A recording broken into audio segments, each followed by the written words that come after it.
You never expect the end of something to sound so ordinary. It was a quiet Saturday morning. September sunlight spilled through the blinds like a lazy river, slow and gold. I was in the kitchen flipping pancakes, the kind with blueberries she used to love. She was still upstairs, probably scrolling through her phone, maybe texting her sister, maybe not. It was her birthday. 34. I'd remembered. I'd even tied a little ribbon around her coffee mug and left it on the counter with a card. Not one of those joke ones either, but something soft. Something about growing together. Looking back now, I wish I'd just let the morning be quiet. I wish I hadn't tried to make it special. Maybe then, her answer wouldn't have cut so deep. She came downstairs in one of my old college hoodies. The sleeves swallowed her hands. She didn't smile, just moved past me to pour herself some coffee. I kissed her on the temple. She didn't lean in. You hungry? I asked. She shrugged. I'm fine. I set the table anyway. Lit a candle. It was something we used to do when we were dating, breakfast with a candle, even on plain mornings. It felt like a ritual then, like a promise. Today, it felt like I was pretending. I handed her the card. She opened it, skimmed it. No smile. Just folded it and said, thanks. There was a pause. A long one. That's when I said it. The sentence I thought would open her up, get her talking, maybe even laughing a little. I smiled and said, so, birthday girl, if you could wish for one thing today, anything in the world, what would it be? She didn't look at me, just stirred her coffee. Then she said it. Soft. Almost like it was nothing. I wish you'd go away. I thought I misheard. I waited for a smirk, a raised eyebrow, some sign it was a joke. But she didn't blink, didn't laugh, just looked up, eyes blank, and added, I mean it. The silence after that felt like a room with no walls. Just space. Empty and echoing. I didn't get angry. I didn't ask why. I just sat there, looking at her, wondering how long that wish had been growing in her chest. How many quiet mornings she'd swallowed it down until today, until this birthday, when the words finally pushed through her teeth like splinters. She didn't offer more, didn't explain. She just went on sipping her coffee like it was any other day, like she hadn't just turned my insides upside down. I'll go, I said finally. I remember how small my voice sounded in that kitchen, like it didn't belong to me. She nodded. That's probably for the best. No argument. No please don't. No why are you taking this so seriously? Just agreement. Cold, clear, and final. I stood, took the pancakes off the stove, turned off the candle. I didn't pack right away. I just walked upstairs, sat on the edge of the bed, and stared at the closet we used to share. The hangers rattled a little from the air vent humming above, and I remember thinking, how do you leave someone who doesn't even flinch when you say you're leaving? That night, I didn't sleep. She went out with friends. She didn't ask me to come, didn't say where she was going, just said, don't wait up. I didn't. She came home smelling like wine and someone else's cologne. I didn't ask questions. What would have been the point? The next morning, I packed one duffel bag. Just clothes and a photo of my dad, the only thing she hadn't touched in our shared world. When I told her I was heading out, she didn't look up from her phone. Okay, she said. That was it. No goodbye. No when will you be back. No why. And that was when I knew, really knew, that the marriage had already ended long before that birthday morning. I just hadn't caught up to it yet. I left the keys on the counter. The same counter I'd once carved our initials into when we were remodeling and couldn't afford anything fancier. She used to say it was her favorite part of the kitchen. I wondered if she even noticed it anymore. Outside, the air felt sharper than it should have. It wasn't cold, not really, but it cut in that way only endings do. I got into my car, pulled out of the driveway we'd fought so hard to afford, and I didn't look back. Not once. The next few days blurred. Motels. Takeout containers. Silence so loud it rang in my ears. I didn't tell anyone. Not my brother. Not my best friend. Not even my mom. Because how do you explain walking out of your life when your wife doesn't even ask you to stay? Part of me wanted her to call. Just once. To ask where I'd gone. To say she'd been tired, drunk, joking. Anything. But the phone never buzzed. And the more it stayed silent, the more I realized she really had meant it. Her birthday wish was for me to disappear. So I granted it.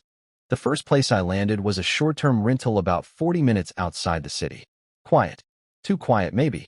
The kind of quiet that makes you start listening to yourself whether you want to or not. It had this crooked floorboard by the window that creaked every time I walked past it, and for some reason, I started stepping on it on purpose. just so something in the room would respond to me. The days moved slow. I worked remotely, graphic design contracts, freelance jobs. Things I could do without having to see anyone's face. I'd been social once.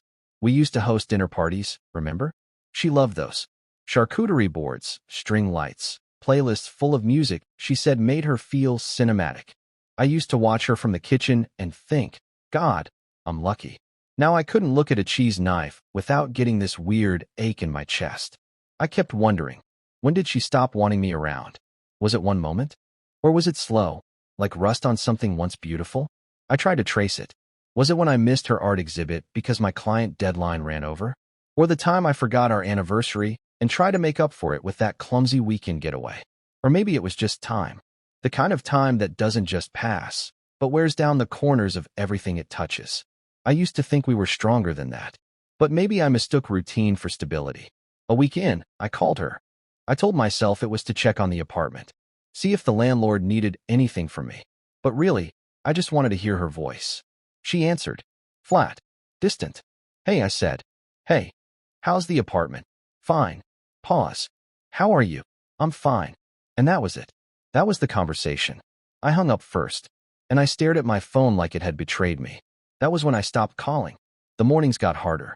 Not because I missed the marriage. I think I'd already started letting go of that before I left. But because I missed the idea of it. Of us. The version of us that used to argue over movie choices and fall asleep on the couch in the middle of them anyway. I missed her laugh. Not the one she used in public, that practice thing she gave to strangers. But the real one. The snort laugh. The one she used when I tripped over nothing or burned the popcorn again. God, I'd burn 10 bags just to hear it now. One night, I found this little Italian restaurant down the street. Red check tablecloths, candles, handwritten menus. A younger couple sat 2 tables away, holding hands, sharing bites off each other's plates. I used to be that guy. Now I just ordered for one and avoided eye contact with the waiter, who probably wondered why my eyes looked glassy in a room that smelled like garlic and warmth. I started writing again. Journaling, I guess. At first, it was just rants. Frustration. Regret. But slowly it shifted. I started writing letters I'd never sent. To her. To myself. To the version of us we used to be. Here's one I remember. Dear Kate, today I saw a woman at the gas station who wore the same perfume you used to steal from my sister's shelf. The smell hit me before I even saw her. For a second, I turned around expecting to see you. And when I didn't, I don't know. Something cracked. Not in a dramatic way. Just quietly, like an old floorboard shifting under weight it's not used to carrying anymore. Anyway, happy birthday. Again. By the 3rd week, I stopped checking her socials. I'd been doing it more than I admitted. Looking for photos, posts, even vague captions that might tell me how she was doing. There weren't any. Just a picture of a brunch plate and a quote that said, "Sometimes distance is the best clarity." I don't know if that was for me. Maybe it was. Or maybe I was just someone she outgrew and didn't have the courage to leave until I asked her that one stupid question. What's your birthday wish? Like a fool thinking love could still be found in candles and coffee mugs. But here's the thing. Even after all that, I didn't hate her. And that confused the hell out of me. Because shouldn't I? Shouldn't I be angry? Spiteful? I wasn't. I just felt quiet. Hollowed out, maybe. But not bitter. I told myself I needed a fresh start. Somewhere new. Farther away. So I booked a one-way flight. Seattle. No reason why. Just somewhere it rains often enough that the sky wouldn't feel like it was mocking me. I didn't tell anyone. Just left. The night before the flight, I stood in that little rental and looked around. The scuffed table, the stack of unpaid parking tickets, the pair of socks I never bothered to match. And for a moment, I felt something that wasn't quite sadness, but something close. Like grief's quiet cousin. I said goodbye to no one in particular. And in the morning, I left again. Seattle was gray when I landed. The kind of gray that feels like it presses gently on your shoulders, like an old friend trying to comfort you without words. I liked it more than I expected. The rain, the chill, the way no one looked at you too long. I could disappear there. And for a while I did. I found a small apartment in Capitol Hill, just above a bookstore that smelled like cedar and dust. I paid 6 months up front. No questions asked. I told the landlord I was a writer. He didn't ask what kind. That felt like mercy. Most mornings, I walked. Not for exercise, really, just to prove to myself I still could.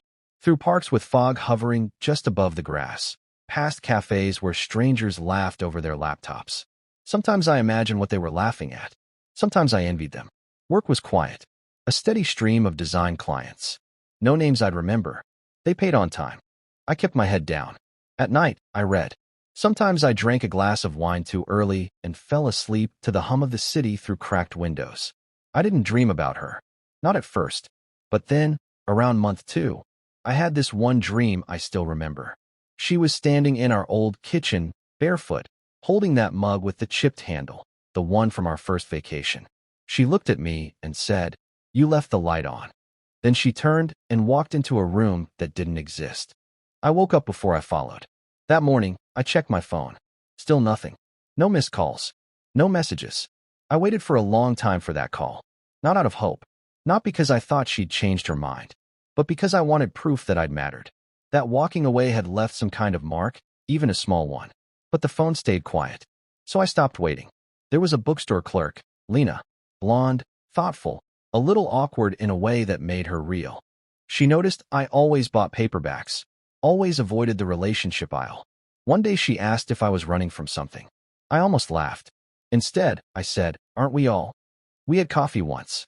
Just talked. Nothing more." I told her I used to be married. She didn't ask what happened.